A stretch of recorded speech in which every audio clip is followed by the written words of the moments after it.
السلام علیکم۔ پاکستان زندہ باد کے ایک نئے ایپیسوڈ میں خوش آمدید۔ آج ہم ریزیلینٹ دفاع Pakistan and the next war doctrine کے چیپٹر 2 پر بات کر رہے ہیں۔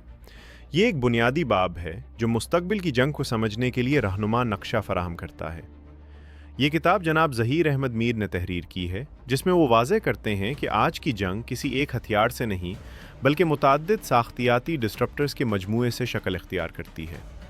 مصنوعی ذہانت، ڈرونز، سائبر، خلائی اور اطلاعاتی جنگ، یہ سب الگ الگ شے نہیں بلکہ ایک دوسرے سے جڑی ہوئی قوتیں ہیں جو فیصلہ سازی کی رفتار، قومی مزاحمت اور بحرانی استحکام کو براہ راست چیلنج کرتی ہیں۔ اس ایپیسوڈ میں ہم ان 9 ساختیاتی ڈسٹرپٹرز کو سمجھیں گے جو نیکسٹ وار کے کردار کو تعریف کرتے ہیں، اور یہ بھی کہ پاکستان کے لیے ان کا مطلب صرف خطرات نہیں بلکہ اسٹریٹجک واضحت بھی ہے۔ السلام علیکم۔ پاکستان زندہ باد نیکسٹ ورلڈ سپر پاور میں خوش آمدید۔ آج ہم مستقبل کی جنگوں پر ایک گہری گفتگو کرنے جا رہے ہیں، اور یہ کوئی سائنس فکشن نہیں بلکہ ان حقیقی تبدیلیوں کا تجزیہ ہے جو آج میدان جنگ کی شکل بدل رہی ہیں۔ جی، اور یہ تبدیلیاں بہت تیزی سے آ رہی ہیں۔ بالکل۔ تو آج کی جو ہماری گفتگو ہے اس کا محور ہے جناب ظہیر احمد میر کی کتاب Resilient Defence Pakistan and the next War Doctrine, اور خاص طور پر اس کا دوسرا باب۔ جی، دوسرا باب، جس کا عنوان ہے جدید جنگ کے 9 ساختہ خلل انداز۔ کتاب کا فوکس آنے والی دہائی پر ہے، یعنی 2026 سے 2036۔ تو یہ کوئی مستقبل بعید کی بات نہیں ہے۔ نہیں، یہ کل کی بات ہے۔ آج ہم ان 9 میں سے پہلے 4 پر بات کریں گے، اور یہ سمجھنا بہت ضروری ہے کہ ہم یہاں کسی ایک میزائل یا ٹینک کی بات نہیں کر رہے۔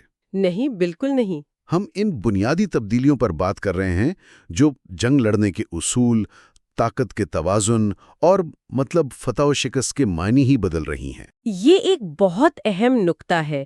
کتاب میں مصنف انہیں غیر متناسب دباؤ یا ایسیمیٹرک سٹریسز کہتے ہیں۔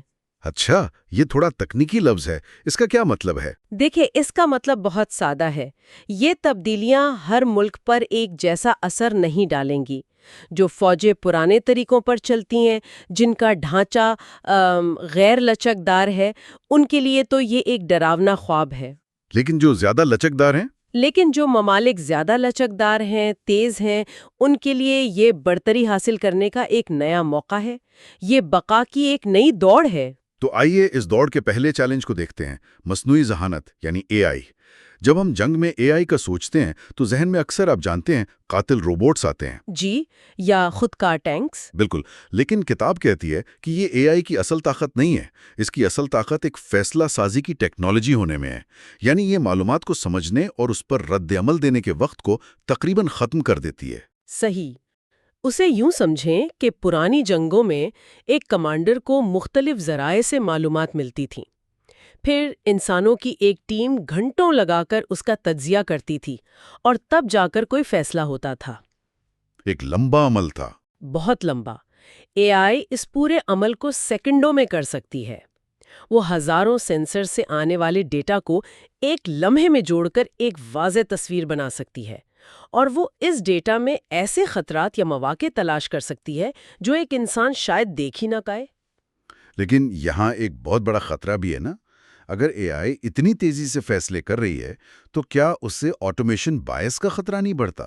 آٹومیشن بائس؟ جی، یعنی کمانڈر آنکھیں بند کر کے مشین پر بھروسہ کرنا شروع کر دیں، جیسے ہم گوگل میپس پر اندھا اعتماد کرتے ہیں، چاہے وہ ہمیں کسی بند گلی میں ہی کیوں نہ لے جا رہا ہو۔ آپ نے بالکل صحیح نس پکڑی ہے۔ یہ اے آئی کا سب سے بڑا انسانی چیلنج ہے۔ کتاب میں اس کے علاوہ ڈیٹا پوائزننگ کا بھی ذکر ہے، جہاں دشمن آپ کے اے آئی سسٹم میں جان بوجھ کر غلط معلومات ڈال سکتا ہے تاکہ وہ غلط نتیجے پر پہنچے۔ بالکل۔ اور پھر بلیک باکس کا مسئلہ ہے۔ ہمیں یہ تو پتا ہے کہ اے آئی نے ایک ہدف کو منتخب کیا، لیکن یہ نہیں پتا کہ کیوں کیا۔ اس کی منطق ہمارے لیے ایک معمہ ہے۔ ایک منٹ، اگر اے آئی کے فیصلوں کے پیچھے کی منطق ایک بلیک باکس ہے تو یہ جنگ میں بہت خطرناک ہے۔ بالکل، کیونکہ ہم کسی ایسے سسٹم پر کیسے بھروسہ کر سکتے ہیں جو یہ نہ بتا سکے کہ اس نے کوئی ہدف کیوں منتخب کیا؟ اس سے تو جنگی جرائم کا خطرہ بھی بڑھ سکتا ہے۔ یہی وہ نازک توازن ہے جس کی کتاب بات کرتی ہے۔ اس کا حل مکمل آٹومیشن میں نہیں ہے، یعنی مشینوں کو کھلی چھوٹ دینے میں نہیں۔ حل ہے انسان اور مشین کی ٹیم بنانے میں۔ اچھا، یعنی ایسے نظام جہاں اے آئی ایک خود مختار باس نہیں بلکہ ایک انتہائی قابل اسسٹنٹ کے طور پر کام کرے۔ وہ آپشنز دے، خطرات بتائے، لیکن حتمی فیصلہ انسانی کمانڈر کے ہاتھ میں ہی رہے۔ خاص طور پر مشکل حالات میں۔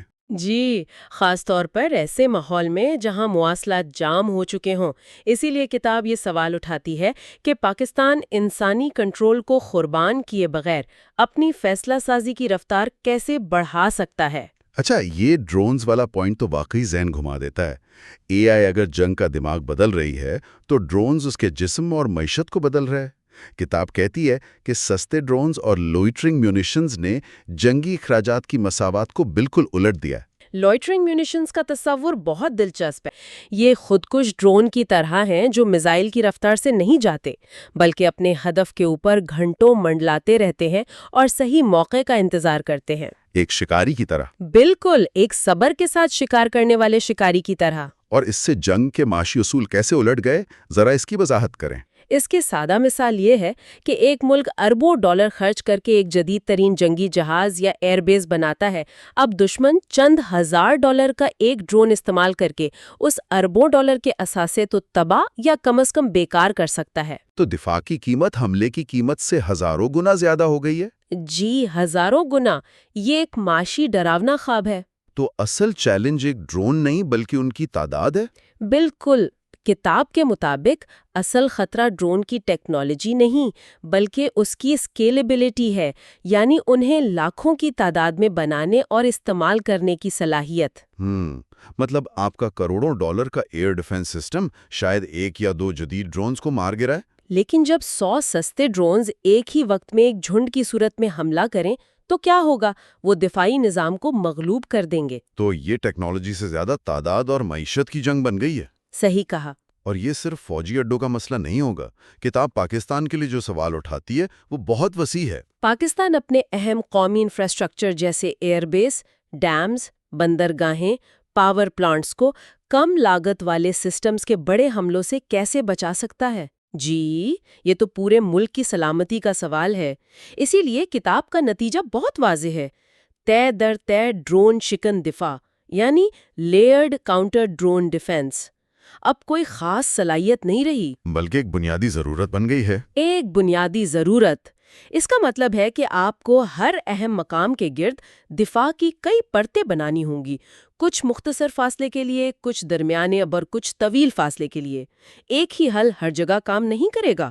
ٹھیک ہے، تو ہمارے پاس اے آئی ہے جو سوچنے کی رفتار بڑھا رہی ہے، اور سستے ڈرونز ہیں جو بڑی تعداد میں حملہ کر سکتے ہیں۔ اب سوچیں کیا ہو جب یہ سستے ڈرون صرف ڈم نہ ہوں بلکہ اے آئی کی وجہ سے انتہائی ذہین بھی ہوں۔ یہیں پر تیسرا بڑا عنصر سامنے آتا ہے۔ جب بڑے پیمانے پر حملے اور لیزر جیسی پریسیجن ایک ساتھ مل جائیں۔ یہ صنعتی دور کی جنگی سوچ کا خاتمہ ہے۔ پرانی جنگوں میں دیکھیں 2 راستے تھے، یا تو آپ ایک قیمتی گائیڈڈ بم سے ایک عمارت کو نشانہ بناتے تھے جسے پریسائز حملہ کہتے ہیں، یا پھر آپ سینکڑوں عام بم گرا کر ایک پورے علاقے کو تباہ کر دیتے تھے جسے بڑے پیمانے پر حملہ کہتے تھے۔ ایک میں پریسائزلی تھی، دوسرے میں تعداد۔ بالکل، اور اب یہ دونوں چیزیں مل رہی ہیں۔ اب آپ سینکڑوں سستے ذہین ڈرونز یا میزائلوں سے ایک ہی وقت میں دشمن کے 100 مختلف اہداف کو الگ الگ انتہائی پریسائزلی سے نشانہ بنا سکتے ہیں۔ جی، یہ جنگی تاریخ میں بالکل نئی چیز ہے، اور اس سے جنگ کا مقصد ہی بدل رہا ہے۔ اب جنگ صرف علاقہ فتح کرنے کا نام نہیں رہی۔ کتاب کے مطابق یہ دشمن کو معاشی طور پر تھکا دینے کی جنگ بن رہی ہے۔ کاسٹ امپوزیشن اسٹریٹجیز، یعنی آپ اسے لڑنے نہیں دیتے بلکہ اسے اپنا دفاع کرنے پر اتنا مجبور کر دیتے ہیں کہ اس کی معیشت ہی بیٹھ جائے۔ بالکل، آپ اس پر دفاع کا بوجھ اتنا بڑھا دیتے ہیں کہ اس کے لیے جنگ جاری رکھنا ناممکن ہو جاتا ہے۔ وہ لڑائی سے نہیں، تھکن سے ہار جاتا ہے۔ یہ ایک گہری تبدیلی ہے۔ تو پھر اس کا دفاع کیسے ممکن ہے؟ کتاب اس کے پیش نظر پاکستان کے لیے یہ سوال اٹھاتی ہے کہ پاکستان ایسے دفاعی نظام کیسے بنائے جو اس وقت بھی مؤثر رہیں جب پریسیژن عام ہو اور بڑے پیمانے پر حملہ سستا ہو۔ اور اگر آپ ہر چیز کا دفاع نہیں کر سکتے تو پھر آپ کرتے کیا ہیں؟ جی، اور یہاں بھی جواب روایتی سوچ سے ہٹ کر ہے۔ جواب ہر ٹینک اور ہر عمارت کے گرد دیواریں کھڑی کرنے میں نہیں ہے، جواب ہے لچک میں، ریزیلینس۔ کتاب 3 چیزوں پر زور دیتی ہے۔ اول، فنکشنل ریڈنڈنسی، یعنی ہر کام کے لیے ایک بیک اپ تیار رکھنا۔ اگر ایک کمانڈ سینٹر تباہ ہو جائے تو فوراً دوسرا اس کی جگہ لے لے۔ دوسرا، دوم، اثاثوں کو پھیلانا، ڈسپرسل، اپنی قیمتی چیزوں کو ایک جگہ اکٹھا کرنے کے بجائے مختلف جگہوں پر بکھیر دینا۔ اور سوم، نقصانات سے جلد بحالی، ریکوری کی صلاحیت، یعنی حملے کے بعد اپنے نظام کو گھنٹوں میں دوبارہ کھڑا کرنا، دنوں یا ہفتوں میں نہیں۔ یہ تمام ٹیکنالوجیز، اے آئی، ڈرونز، گائیڈڈ میزائل، ایک غیر مرئی میدان جنگ پر انحصار کرتی ہیں، اور یہی ہمارا چوتھا اور آج کا آخری عنصر ہے۔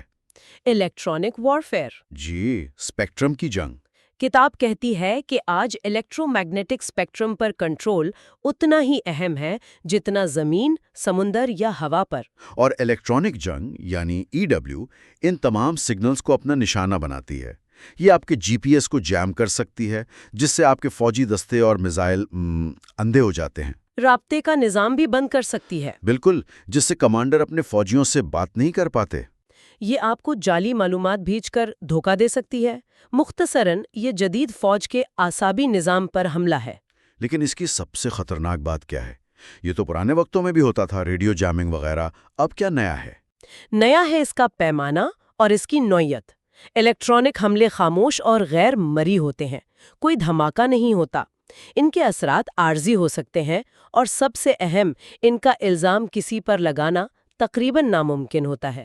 اچھا، تو اس کا مطلب ہے کہ یہ گرے زون یعنی کھلی جنگ سے کم سطح کے تنازعات کے لیے ایک بہترین ہتھیار ہے، جہاں کوئی ملک ذمہ داری قبول کیے بغیر اپنے دشمن کو مسلسل تنگ کر سکتا ہے۔ بالکل، یہ مسلسل کم شدت کی جنگ کا ایک نیا محاذ ہے۔ جی، اور اسی لیے کتاب ایک بہت ہی عملی اور پریشان کن سوال پوچھتی ہے۔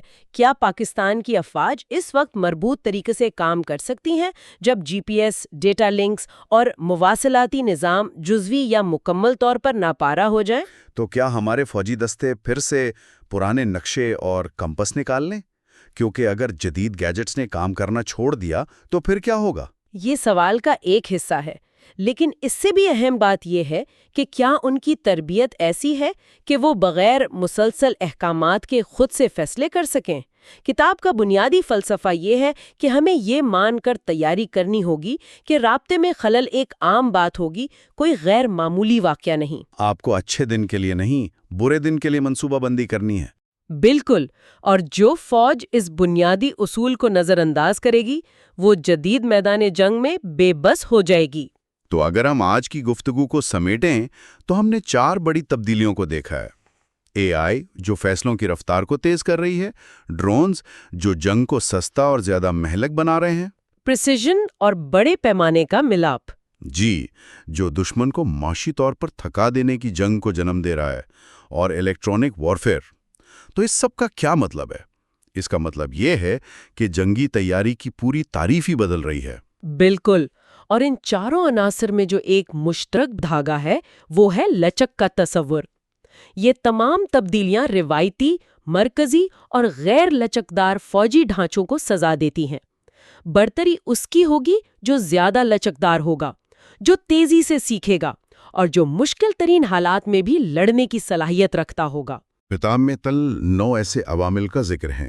ہم نے آج صرف پہلے 4 پر بات کی ہے، لیکن ان چاروں AI، ڈرونز، پریسیشن، بڑے پیمانے اور الیکٹرانک وارفیئر کے بارے میں سوچ کر ایک آخری سوال ذہن میں آتا ہے جو ہم اپنے سامعین کے لیے چھوڑنا چاہیں گے۔ سوال یہ ہے کہ مستقبل کے میدان جنگ میں یہ عناصر الگ الگ نہیں بلکہ ایک دوسرے کے ساتھ مل کر کیا اثرات مرتب کریں گے۔ اس وقت کیا ہوگا جب AI کے ذریعے مربوط ڈرونز کے ایک جھنڈ کو جو پریسیشن حملہ کر رہا ہو، الیکٹرانک جنگ کی وجہ سے اپنے کمانڈ سینٹر سے مواصلاتی مشکلات کا بھی سامنا کرنا پڑے؟ یہ وہ پیچیدہ منظرنامے ہیں جن کے لیے مستقبل کی افواج کو تیار ہونا پڑے گا۔ خوش آمدید۔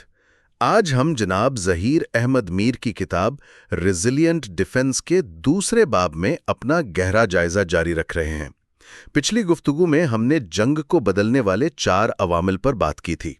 آج ہم اس تصویر کو مکمل کریں گے اور دیکھیں گے کہ کس طرح 5 مزید عوامل ہر چیز میں خلل یا ڈسرپشن پیدا کر رہے ہیں، اور مصنف کے مطابق یہی خلل جدید جنگ کی نئی پہچان ہے۔ بالکل، اور یہ خلل کسی ایک جگہ نہیں، ہر جگہ ہے۔ پچھلی بار ہم نے مہنگے ہتھیاروں کے خلاف سستی ٹیکنالوجی کے خلل کی بات کی تھی۔ آج ہم ان عوامل کو دیکھیں گے جو نظروں سے اوجھل ہیں لیکن شاید زیادہ خطرناک ہیں۔ ہم ڈیجیٹل دنیا میں لڑی جانے والی ناختم ہونے والی جنگ، ہمارے سروں کے اوپر خلا میں کھلے نئے محاذ، ذہنوں اور تصورات پر حملے، فوج کی سپلائی لائن جیسی بنیادی ضرورتوں میں رکاوٹ، اور آخر میں، اور یہ سب سے اہم ہے، کسی بھی ادارے کی سیکھنے اور بدلنے کی اپنی اندرونی صلاحیت پر بات کریں گے۔ تو آئیے اس غیر مرئی جنگ کے میدان سے شروع کرتے ہیں۔ 5واں عامل، سائبر آپریشنز۔ جی، جب ہم سائبر حملوں کا سوچتے ہیں تو اکثر فلموں والے ہیکر ذہن میں آتے ہیں جو کسی خفیہ کوڈ کو توڑ رہے ہوتے ہیں، لیکن کتاب اسے ایک بالکل مختلف زاویے سے دیکھتی ہے، ایک مسلسل جاری رہنے والی مسابقت کے طور پر۔ یہ ایک بہترین نقطہ ہے۔ دیکھیں، جنگ کا روایتی تصور یہ ہے کہ امن ہوتا ہے، پھر جنگ کا اعلان ہوتا ہے، اور پھر جنگ بندی ہو جاتی ہے۔ سائبر کی دنیا میں یہ تفریق ختم ہو چکی ہے۔ اچھا؟ یہ ایک مستقل، ہلکی آنچ پر پکنے والی کشمکش ہے جو ہر وقت جاری رہتی ہے۔ اس کا مقصد صرف فوجی راز چرانا نہیں، بلکہ ملک کے پورے نظام کو دباؤ میں رکھنا ہے۔ آپ کے بجلی کے نظام، آپ کا بینکنگ سیکٹر، آپ کے مواصلاتی نیٹ ورک، یہاں تک کہ پانی کی سپلائی۔ بالکل، یہ سب اب جنگ کا میدان ہے۔ اور یہی بات سب سے زیادہ پریشان کن ہے کہ اس سے فوجی اور سویلین اہداف کے درمیان لکیر تقریباً مٹ جاتی ہے۔ جب پاور گریڈ پر حملہ ہوتا ہے تو اس سے صرف فوجی چھاونے کی بجلی نہیں جاتی، پورے شہر اندھیرے میں ڈوب جاتے ہیں۔ اس کا مطلب ہے کہ دفاع اب صرف فوج کی ذمہ داری نہیں رہا۔ مصنف اسے پورے ملک کی ذمہ داری، ہول آف نیشن اپروچ کہتی ہیں۔ اسے ایک عمارت کی مثال سے سمجھیں۔ پہلے آپ صرف فوجی آڑوں کے گرد ایک مضبوط دیوار کھڑی کرتے تھے، اب آپ کو پورے شہر کی ہر کھڑکی، ہر دروازے، ہر پائپ لائن کی حفاظت کرنی ہے۔ اور یہ کام صرف ایک گارڈ نہیں کر سکتا۔ اس کے لیے ہر شہری کو اپنا کردار ادا کرنا پڑتا ہے۔ اسی لیے کتاب یہ بنیادی سوال اٹھاتی ہے، پاکستان قومی تسلسل کو کیسے محفوظ بنائے گا؟ یعنی بجلی، ٹیلی کام، مالیات اور ٹرانسپورٹ کے نظام کو، جب سائبر دباؤ مستقل ہو اور حملاور کی شناخت بھی غیر یقینی ہو۔ جی، اور یہاں قومی تسلسل کا لفظ بہت اہم ہے۔ بات کسی ایک حملے کو روکنے کی نہیں، بلکہ مستقل حملوں کے باوجود ملک کو چلاتے رہنے کی صلاحیت کی ہے۔ کیا آپ کا اسٹاک ایکسچینج کام کرتا رہ سکتا ہے؟ کیا آپ کے اسپتالوں کو بجلی ملتی رہ سکتی ہے؟ ریزیلینس کا اصل امتحان یہی ہے۔ بالکل۔ تو یہ خطرہ تو زمین پر ڈیجیٹل دنیا میں ہے، لیکن ایک اور میدان جنگ ہے جو ہمارے سروں کے اوپر کھل چکا ہے، یعنی خلا۔ 6واں عامل، خلا اور مسلسل نگرانی، جسے فوجی اصطلاح میں پرسسٹنٹ ISR کہا جاتا ہے۔ ہاں، اور اس سے پہلے کہ ہم آگے بڑھیں، ISR کا مطلب ہے انٹیلیجنس، سرویلنس اور ریکونیسنس۔ صحیح۔ سادہ لفظوں میں اپنے مخالف پر 24 گھنٹے ہر موسم میں نظر رکھنے کی صلاحیت۔ آج کل یہ صلاحیت تقریباً مکمل طور پر سیٹلائٹس پر منحصر ہے۔ آپ کا GPS، آپ کی کمیونیکیشن، موسم کی معلومات، میزائلوں کا پتہ لگانا، سب کچھ خلا سے کنٹرول ہو رہا ہے۔ یہ ماڈرن فوج کی ریڑھ کی ہڈی ہے۔ لیکن مصنف کا استدلال یہ ہے کہ جس چیز پر ہم سب سے زیادہ انحصار کر رہے ہیں وہی اب سب سے بڑا خطرہ بن چکی ہے۔ خلا اب کوئی پرامن جگہ نہیں رہی، یہ خود ایک جنگی میدان بن چکا ہے نا؟ جی، اور ان خلائی نظاموں کو کئی طرح سے نشانہ بنایا جا سکتا ہے۔ سب سے آسان طریقہ ہے جیمنگ، یعنی سگنل کو جیم کر دینا، یا اس سے بھی خطرناک ہے اسپوفنگ، جس میں آپ کے GPS کو غلط معلومات بھیجی جاتی ہیں اور آپ کا میزائل اپنے ہدف کے بجائے کہیں اور جا گرتا ہے۔ بالکل۔ اس کے علاوہ سیٹلائٹس پر براہ راست سائبر حملے ہو سکتے ہیں، یا انہیں زمین سے میزائل یا لیزر کے ذریعے تباہ بھی کیا جا سکتا ہے۔ تو اگر آپ کی آنکھیں اور کان، یعنی آپ کے سیٹلائٹس بند کر دیے جائیں تو آپ لڑیں گے کیسے؟ کتاب یہی سوال پوچھتی ہے، جب خلائی نظاموں کو نقصان پہنچایا جائے، کام کرنے سے روک دیا جائے یا ان تک رسائی ناممکن بنا دی جائے، تو پاکستان اپنی صورتحال سے آگاہی کو کیسے یقینی بنائے گا؟ یہاں ریزیلینٹ ڈیفنس کا نظریہ ایک بہت دلچسپ اور عملی جواب دیتا ہے۔ حل یہ نہیں ہے کہ آپ کوئی ایک ایسا فول پروف سیٹلائٹ سسٹم بنا لیں جسے کوئی تباہ نہ کر سکے، کیونکہ ایسا کوئی سسٹم موجود ہی نہیں۔ جی موجود ہی نہیں۔ کتاب 3 اصولوں پر زور دیتی ہے: اضافی نظاموں کی موجودگی ریڈنڈنسی، نظاموں میں تنوع ڈائیورسفیکیشن، اور بالتدریج خرابی کو قبول کرنا گریسفل ڈیگریڈیشن۔ یہ آخری نقطہ گریسفل ڈیگریڈیشن یہ تھوڑا تکنیکی لگتا ہے، اسے آسان لفظوں میں کیسے سمجھا جائے؟ اسے ایک گاڑی کی مثال سے سمجھیں۔ گریسفل ڈیگریڈیشن کا مطلب یہ نہیں کہ آپ کے ٹائر کبھی پنکچر نہیں ہوں گے۔ اس کا مطلب یہ ہے کہ اگر ٹائر پنکچر ہو بھی جائے تو آپ کے پاس ایک اسپیئر ٹائر ہے۔ جی، جس پر آپ آہستہ آہستہ احتیاط سے ورکشاپ تک پہنچ سکتے ہیں۔ مقصد مکمل ناکامی سے بچنا ہے، تھوڑی کم کارکردگی کے ساتھ کام جاری رکھنا ہے۔ یعنی اگر آپ کے ہائی ریزولوشن سیٹلائٹس کام کرنا چھوڑ دیں تو آپ کے پاس ڈرونز، ہوائی جہاز یا زمینی سینسرز کا ایک متبادل نظام ہو جو آپ کو مکمل طور پر اندھا ہونے سے بچا لے۔ یہ اگلا نقطہ تو میرے خیال میں سب سے زیادہ پریشان کن ہے، کیونکہ اس کا ہدف ہماری فوج نہیں بلکہ ہم خود ہیں، یعنی عوام۔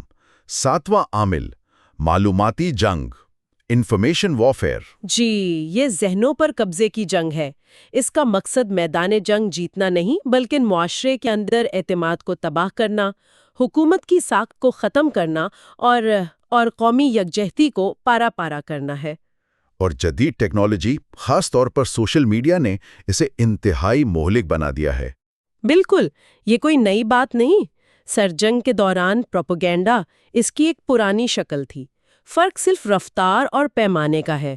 آج ایک جھوٹی خبر سیکنڈوں میں کروڑوں لوگوں تک پہنچ سکتی ہے، اور سچ اور جھوٹ میں فرق کرنا تقریباً ناممکن ہو جاتا ہے۔ جی، یعنی دشمن آپ کے ملک میں ایک گولی چلائے بغیر معاشرتی انتشار پیدا کر سکتا ہے۔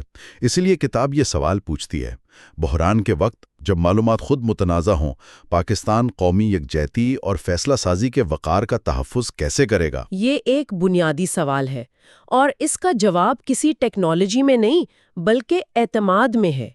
کتاب یہ استدلال پیش کرتی ہے کہ اس نئے ماحول میں عوامی اعتماد اور قابل اعتبار مواصلات اب تصویراتی اثاثے اسٹریٹجک ایسٹس بن چکے ہیں۔ یہ تو بہت بڑی بات ہے نا؟ ذرا سوچیے اس بارے میں۔ صدیوں تک فوجی طاقت کا پیمانہ ٹینک، جہاز اور میزائل تھے۔ مصنف یہ کہہ رہی ہیں کہ آج آپ کا سب سے بڑا ہتھیار شاید آپ کے سرکاری میڈیا کی ساکھ ہو۔ یہ ایک بہت بڑی ذہنی تبدیلی ہے۔ اگر عوام کا اپنی حکومت اور اداروں پر اعتماد ہی نہ رہے تو آپ جنگ شروع ہونے سے پہلے ہی ہار چکے ہیں۔ صحیح۔ ٹھیک ہے، تو ہم نے سائبر اور خلا کی غیر مرئی جنگوں اور ذہنوں کی جنگ پر بات کی۔ اب 8ویں عامل کی طرف آتے ہیں جو بہت زیادہ حقیقی اور ٹھوس ہے، لاجسٹکس میں خلل۔ یہ سننے میں شاید اتنا دلچسپ نہ لگے، لیکن کتاب اسے فرنٹ لائن کی کمزوری کہتی ہے۔ اور یہ بالکل درست ہے۔ دیکھیں، جدید فوجیں پیچیدہ سپلائی چینز پر انحصار کرتی ہیں۔ ایک ٹینک کو چلانے کے لیے ایندھن، اس کے عملے کے لیے کھانا اور اس کے لیے گولہ بارود، یہ سب چیزیں سینکڑوں میل دور سے ایک زنجیر کے ذریعے پہنچتی ہیں۔ اور اگر یہ زنجیر ٹوٹ جائے تو دنیا کا بہترین ٹینک بھی محض لوہے کا ایک ڈبہ ہے۔ یہ سپلائی چینز سائبر حملوں اور غلط معلومات کے ذریعے آسانی سے نشانہ بن سکتی ہیں۔ تصور کریں کہ ایک ہیکر آپ کے لاجسٹکس کے کمپیوٹر سسٹم میں گھس کر ایندھن کے ٹینکرز کو غلط سرحد پر بھیج دے۔ کتاب تو یہ سوال پوچھتی ہے، لیکن میں اسے اس طرح دیکھتا ہوں کہ کیا ہماری دفاعی سوچ جسٹ ان ٹائم ڈیلیوری کے عالمی ماڈل پر بہت زیادہ انحصار کر گئی ہے؟ یہ ماڈل امن کے زمانے میں تو بہت مؤثر ہے، لیکن جنگ میں ایک بہت بڑی کمزوری بن سکتا ہے، خاص طور پر جب آپ پرزوں کے لیے دوسرے ممالک پر انحصار کرتے ہوں۔ آپ نے بالکل صحیح نبض پر ہاتھ رکھا ہے۔ کتاب کا بنیادی سوال یہی ہے، کیا پاکستان اپنے آپریشنز کو اس وقت جاری رکھ سکتا ہے جب اس کی سپلائی چینز میں خلل ڈالا جائے، انہیں متنازع بنا دیا جائے یا ان پر سیاسی پابندیاں لگ جائیں؟ تو اس کا جواب کیا ہے؟ اس کا جواب ریزیلینٹ ڈیفنس کے نظریے میں خود انحصاری پر زور دینے میں ہے۔ کتاب مقامی سطح پر مرمت کی صلاحیت، مینٹینیبلٹی، آسان دیکھ بھال اور مضبوط سپلائی چین کی بات کرتی ہے، یعنی ایسے ہتھیار اور نظام بنائے جائیں جنہیں مقامی طور پر ٹھیک کیا جا سکے اور جن کے پرزے آسانی سے دستیاب ہوں۔ یہ نظریہ کو بہت اچھا ہے، لیکن کیا یہ عملی بھی ہے آج کے دور میں جب ٹیکنالوجی اتنی پیچیدہ ہے؟ یہ ایک بہت اہم نقطہ ہے اور اس میں توازن کی ضرورت ہے۔ مقصد ہر چیز خود بنانا نہیں، بلکہ ان اہم چیزوں میں خود انحصاری حاصل کرنا ہے جن کے بغیر آپ جنگ جاری نہیں رکھ سکتے۔ یہ ایک اسٹریٹجک انتخاب ہے۔ شاید آپ کا مقامی طور پر بنایا گیا پرزہ اتنا اچھا نہ ہو جتنا درآمد شدہ، لیکن اگر جنگ کے دوران درآمد شدہ پرزہ دستیاب ہی نہ ہو تو مقامی پرزائی آپ کی بقا کی ضمانت ہے۔ بالکل۔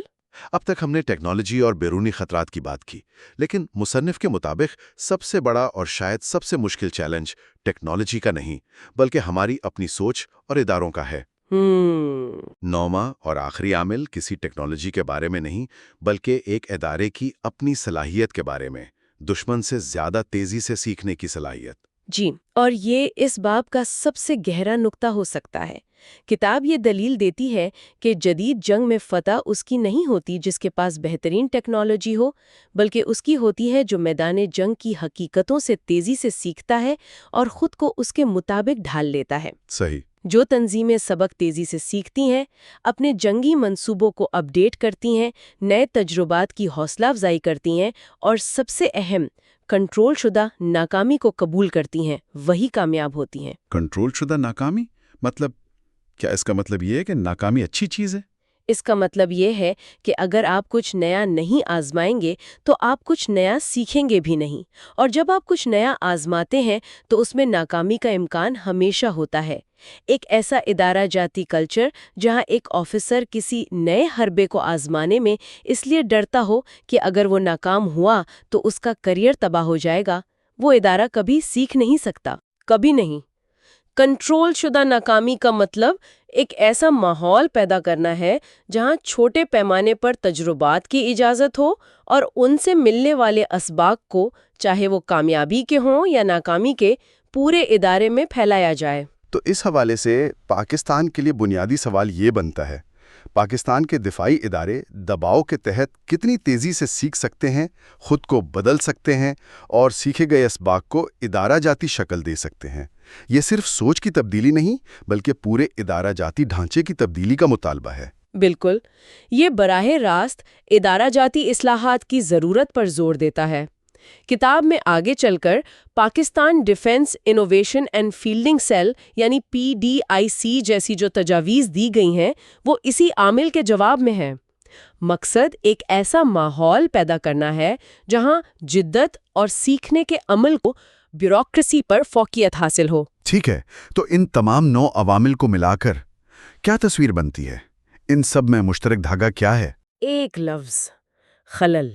ہر چیز میں خلل، رابطوں میں خلل، لاگت کے توازن میں خلل، جب سستے ڈرونز مہنگے ٹینکوں کو تباہ کرتے ہیں، ادارہ جاتی ٹائم لائنز میں خلل، جب تبدیلی کی رفتار جنگ کی رفتار سے سست ہو، اور سب سے بڑھ کر معاشرتی اعتماد میں خلل۔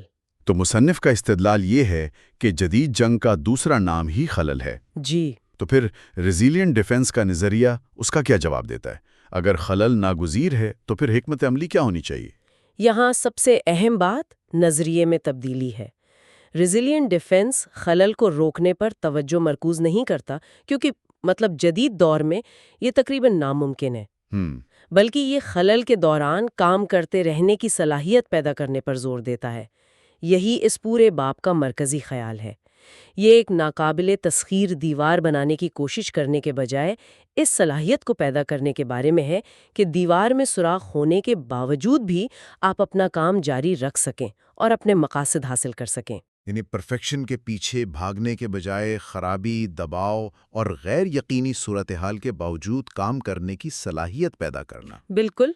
کتاب یہ بھی بتاتی ہے کہ اگلا باب اسی بنیاد پر آگے بڑھے گا اور واضح کرے گا کہ کس طرح ملٹی ڈومین آپریشنز اور فیصلوں کا انتظام اس خلل زدہ ماحول میں فیصلہ کن عوامل ہوں گے۔ جی، یہ تمام ڈسرپٹرز ہمیں اس نتیجے پر پہنچاتے ہیں کہ اب جنگ کسی ایک ڈومین، زمین، ہوا یا سمندر میں نہیں جیتی جا سکتی۔ آپ کو تمام ڈومینز بشمول سائبر، خلا اور معلومات میں مربوط طریقے سے کام کرنا ہوگا، اور سب سے بڑھ کر آپ کو اپنے مخالف سے بہتر اور تیز فیصلے کرنے ہوں گے۔ تو خلاصہ یہ ہے کہ آج ہم نے ان 5 جدید عوامل کا گہرائی سے جائزہ لیا: سائبر، خلا، معلومات، لاجسٹکس اور سیکھنے کی رفتار، جو جنگ کی نوعیت کو مکمل طور پر بدل رہے ہیں۔ جی، اور ہم نے یہ سمجھا کہ ریزیلینٹ ڈیفنس کا نظریہ ان چیلنجز کا سامنا کرنے کے لیے ایک ناقابل تسخیر دفاع بنانے کے بجائے خلل اور ناکامی کے باوجود کام کرتے رہنے کی لچکدار صلاحیت پر زور دیتا ہے۔ آخر میں ایک سوچ طلب نکتہ چھوڑنا چاہوں گی۔ یہ کتاب خلل کے دوران کام کرنے کا ایک دفاعی نظریہ پیش کرتی ہے، لیکن غور طلب بات یہ ہے کہ قومی سطح پر مضبوطی یا ریزیلینس کی اصل شکل کیا ہوگی جب سائبر حملے، معلوماتی جنگ اور سپلائی چین میں رکاوٹیں صرف جنگ کے وقت کے واقعات نہ ہوں، بلکہ 21ویں صدی کے ماحول کی ایک مستقل اور روزمرہ کی حقیقت بن جائیں۔ یہ سوال صرف فوج کے لیے نہیں، بلکہ پورے معاشرے کے لیے ہے۔